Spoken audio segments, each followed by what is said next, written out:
Alright, here's the challenge. I'm going to share with you 12 mistakes that I'm trying to avoid in order to become a six-figure reseller. And I want you to take the test with me to see how you score. So here's your scorecard. If out of the list of mistakes you're currently making 4 or more, then unfortunately, you're kind of sucking. If it's between 2 and 3, you could definitely do better, but you're doing okay. If it's only 1, then you're rising up and separating yourself from the competition. And if you're making no mistakes, then you're straight killing it and on your way to becoming a six-figure resell warrior.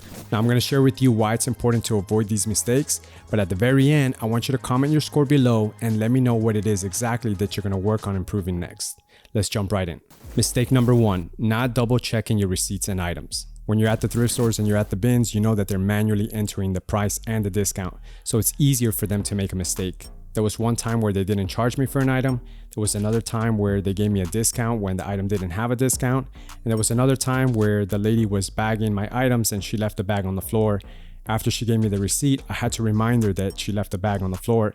If I wasn't paying attention, I would have walked out with half of my items. So you definitely want to check your receipts and items. Mistake number 2, not inspecting items thoroughly before purchasing and selling. The worst feeling in the world is when you're finally photographing your item and you happen to see the flaw. That's either not going to let you sell the item or make it less desirable. After you filled up your cart, go ahead and take 5 to 10 minutes to just double check to see if you find any flaws before you purchase these items. Mistake number 3, buying good items in bad conditions or with bad margins. It really hurts when you find an awesome brand only to notice that it's in bad condition. My rule of thumb is that if I have to debate whether to take it or not, I just end up leaving it. Other times you're going to find it in good condition, but it's just overpriced and there's not going to be any room for any decent profits. Mistake number 4, not checking for counterfeits. The bottom line is that most luxury brands that you're finding are going to be counterfeit. I've come across Balmain, Christian Dior, Burberry, and every single time they have been counterfeits. It's not worth putting your store in jeopardy putting these items in your store without checking them. Either check it thoroughly or just don't even pick them up at all. Mistake number 5, taking too long while working. When it comes to sourcing, photography, or listing, speed is the name of the game. Your hourly rate increases as your speed and efficiency increases. So be deliberate. Focus on the task at hand, and every so often you want to tinker in order to find a faster way to improve your processes. Mistake number 6, overpromising and under-delivering. It's a big mistake to claim that your items are in excellent use condition when they're just in a good condition. It's also a bad idea to hide your flaws in order to make your items look more appealing. In the end, you just don't want to give them any surprises that make them want to return the item. You also don't want to set up really high expectations by using things like mannequins or models or nice backdrops or props that are going to make your items look better than they actually are. Instead, just try to showcase the item as accurate as possible with no surprises. Mistake number 7, not taking measurements.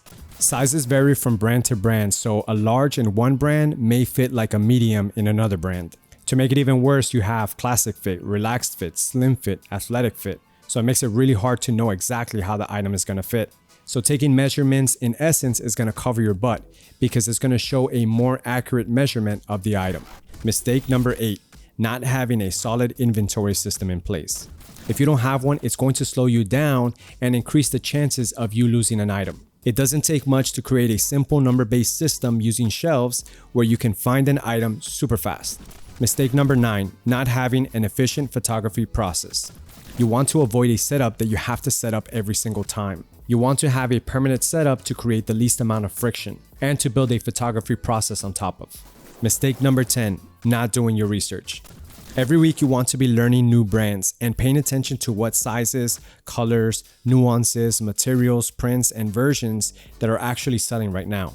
You can learn this from other YouTubers, verifying it through eBay search, looking at other reseller stores, what are they selling, what have they sold, and eventually through your own analytics and experience. But you have to be deliberate in paying attention. Mistake number 11, not hitting a daily or weekly listing goal.